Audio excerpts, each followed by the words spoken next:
Terima kasih Pak Menteri Dalam Negeri, Bapak Menko yang kami hormati. Mungkin untuk kami fokus dari Bapak-Bapak dan Ibu Kepala Daerah tentu adalah pada bagaimana harus mengelola APBD-nya dalam situasi yang berubah sangat banyak sekarang ini. Dan ini yang kami bersama Bapak Menteri Dalam Negeri akan segera mengeluarkan surat edaran baru di dalam rangka untuk memberikan arahan mengenai perubahan APBD. Mungkin untuk memberikan presentasi awal dulu atau gambaran awal, APBD dari Bapak dan Ibu sekalian di daerah itu sekarang akan menghadapi berbagai perubahan akibat COVID ini. Satu, transfer ke daerah yang biasanya dari kami pusat dalam bentuk DAU, DBH, DAK, fisik maupun non-fisik, kemudian DID dan dana desa, itu sebagian mungkin akan mengalami perubahan. Karena mungkin Bapak-Bapak dan Ibu sekalian tahu bahwa DAU itu dihitung dari pendapatan dalam negeri neto. Nah, pendapatan kita sekarang dalam negeri neto dengan adanya COVID ini banyak bisnis yang tutup, yang menurun, harga minyak turun sangat drastis, harga batu bara turun, ekspor kita menurun, itu pasti turun. Jadi yang kami transfer ke daerah mungkin juga akan mengalami penurunan. Nah, ini harus diantisipasi, kami sedang menghitung secara hati-hati. Saya akan mencoba semaksimal mungkin agar Bapak-Bapak dan Ibu sekalian di daerah tidak mengalami shock yang besar. Namun saya akui situasi hari ini memang ekonomi sedang menurun. Bapak Presiden juga tadi di sidang kabinet menyampaikan itu. Jadi kalau penerimaan pajak kita bahkan kita perkirakan turun 10%, penerimaan negara turun 10%, pasti ini ada implikasinya ke dana transfer ke daerah. Itu satu. Nanti kami akan mencoba untuk menyampaikan secara detail di dalam surat edaran untuk Bapak dan Ibu sekalian join dengan Pak Mendagri. Yang kedua, ekonomi di daerah juga mengalami penurunan. Saya melihat umpamanya DKI atau Jawa secara keseluruhan yang terkena COVID lebih cepat dan lebih besar, dan karena adanya keputusan seperti pembatasan sosial berskala besar, pasti akan makin menurunkan ekonominya di daerah masing-masing. Tempat-tempat rekreasi, tempat-tempat tujuan pariwisata, sehingga pajak hotel, restoran, pasti menurun sangat besar. Sehingga Bapak-Bapak dan Ibu sekalian di daerah pasti mengalami PAD-nya juga turun. Jadi ini Bapak-Bapak dan Ibu sekalian akan menghadapi dua shock dari sisi penerimaan. Transfer ke daerah mungkin akan turun, dan PAD yang biasa diperoleh sendiri juga turun. Ini tolong betul-betul dipahami. Kami sekarang ini di Kemenku sedang betul-betul melihat secara sangat hati-hati dan detail supaya Bapak dan Ibu sekalian di daerah bisa memahami. Oleh karena itu, instruksi Bapak Presiden kepada kami dan Kemendagri, sisi belanja harus mengalami perubahan. Karena kalau enggak, Bapak akan menghadapi bolong yang besar sekali. Bapak Ibu sekalian akan mengalami, padahal situasi hari ini, pemerintah pusat dan daerah sama-sama fokusnya 3 hal. 1, di bidang kesehatan. Menolong rakyat, menjaga keselamatan rakyat, menjaga para tenaga medis, mempersiapkan rumah sakit. Itu di bidang kesehatan prioritas nomor 1. Termasuk APD, rapid test, dan yang lain-lain itu yang menjadi prioritas nomor 1. Jadi anggaran apapun yang ada di tempatnya Bapak Ibu sekalian harus untuk itu duluan. Yang kedua adalah menolong masyarakat. Pemerintah pusat sudah mengalokasikan 110 triliun tambahan untuk bansos.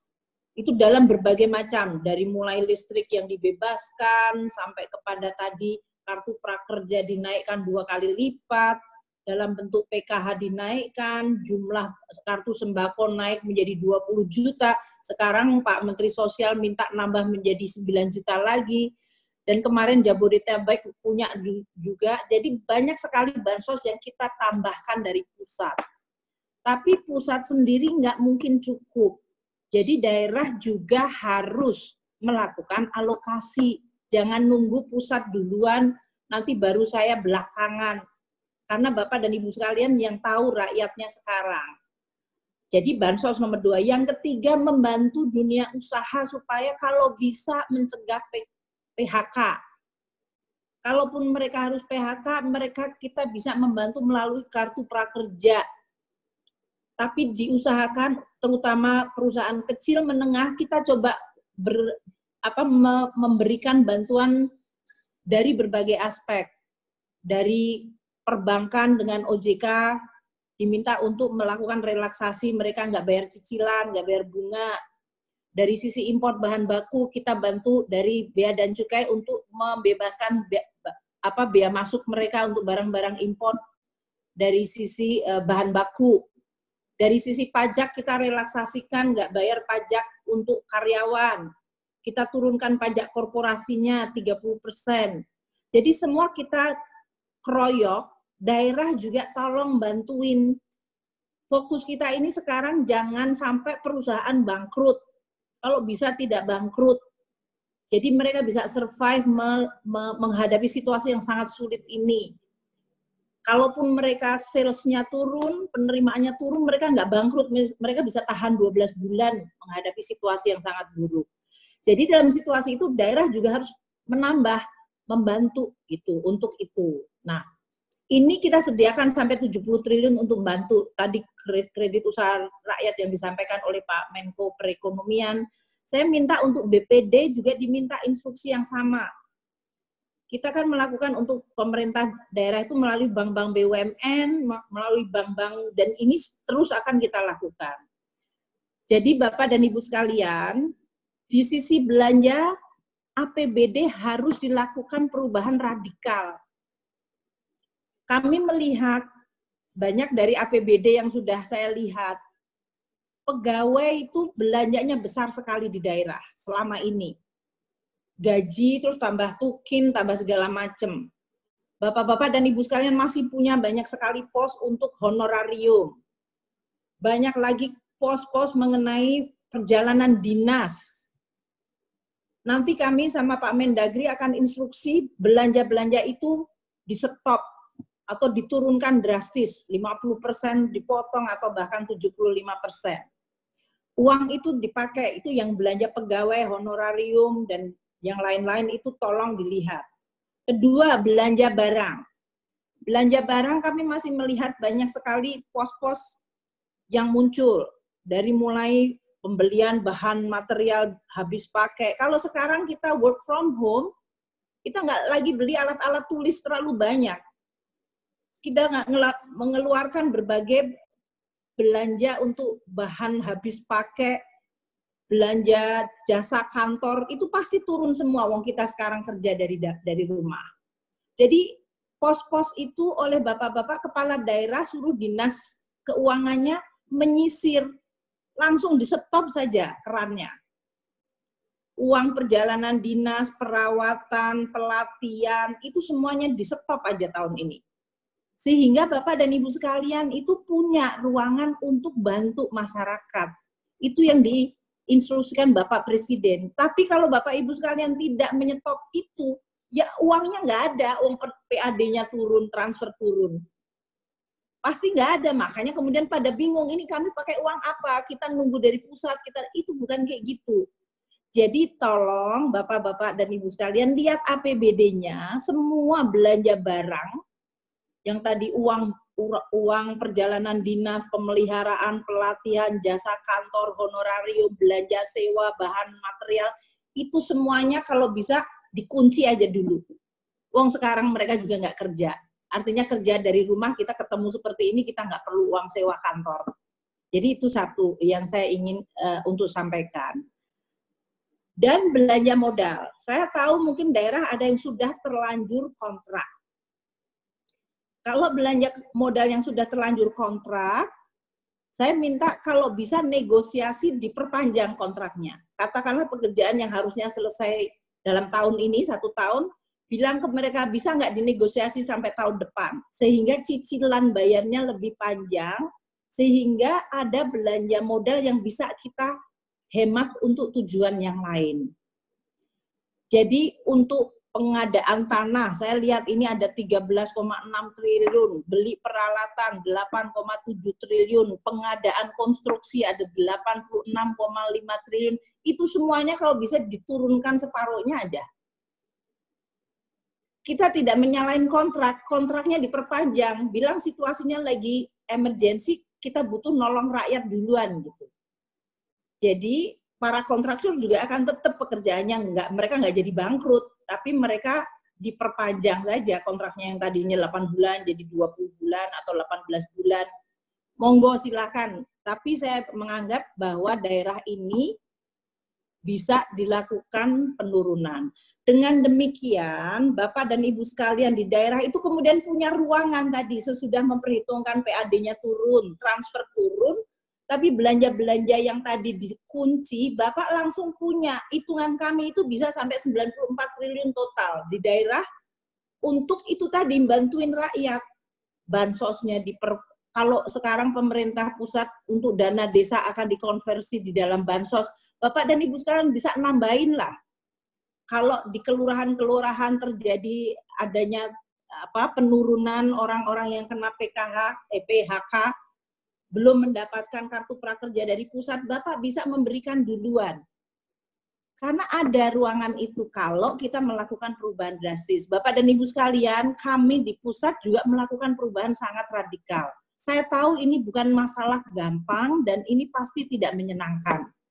Pasti tidak menyenangkan karena terjadi perubahan sangat besar. Tapi ya memang ini tantangan kita bersama. Jadi kami nanti akan melakukan kepada seluruh kementerian lembaga, mereka juga akan berubah sangat drastis belanjanya. Di daerah saya mohon juga dilakukan. Nah kami, Pak Mendagri sama saya akan memberikan surat edaran yang cukup detail seperti tadi. Kemudian nanti mungkin Pak Mendagri sama saya bisa punya sesi khusus mengenai APBD ini deh. Supaya nanti kalau Bapak dan Ibu sekalian ada pertanyaan juga, tadi saya barusan mendapatkan pertanyaan dari Gubernur Jawa Tengah, itu insentif tenaga kesehatan dibayarnya oleh pusat atau daerah. Memang sudah masuk di dalam yang 75 triliun, jadi dokter, perawat di daerah, di rumah sakit daerah, dibayarnya pakai itu, tapi mekanismenya saya mesti harus cek lagi. Ini masukan-masukan kayak gitu penting buat kami.